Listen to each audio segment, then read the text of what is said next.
Here's my feeling on the censorship thing.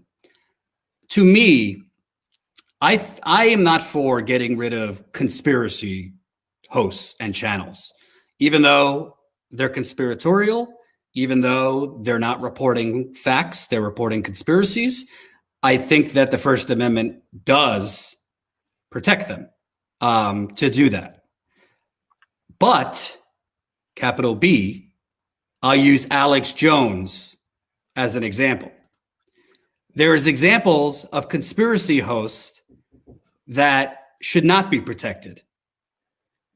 When conspiracy hosts extend to inciting violence, which Alex Jones most certainly has, the First Amendment does not give you the inalienable right to incite violence and profit on private platforms. So if Alex Jones wants to incite the violence on his own website, then that's fine. If Alex Jones wants to incite the violence on his own website, then he's free to do that.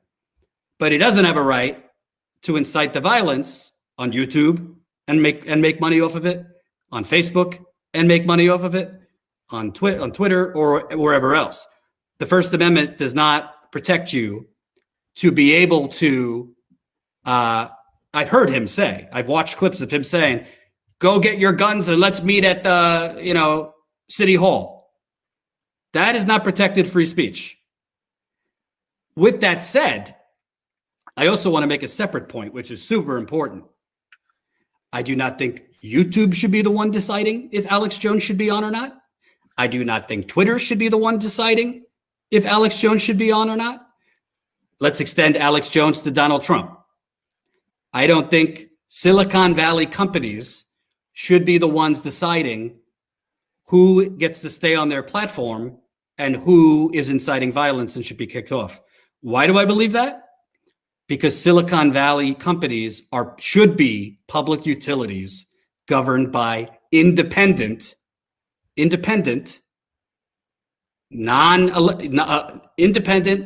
officials that have no financial connection to Silicon Valley.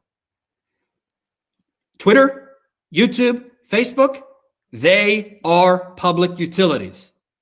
They should not be governing themselves. It shouldn't be Mark Zuckerberg deciding if Donald Trump could stay or go. It should be people that we decide are the regulators. I agreed with Jimmy in terms of who made Mark Zuckerberg president to decide these things.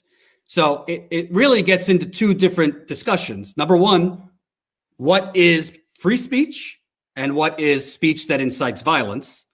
Again, inciting violence is not protected. I think Alex Jones falls in this. I think a lot of these QAnon people that are calling to go to the Capitol and commit violence that's not free speech. But I disagree that Silicon Valley should be the judges and jury. Hope you enjoyed that last video. Hop on over to statuscoup.com where you can sign up for our email list and become a member for as low as $5 to $10 a month. Membership is how we grow. That's statuscoup.com/join. And remember, join our email list so we can grow the revolution with you.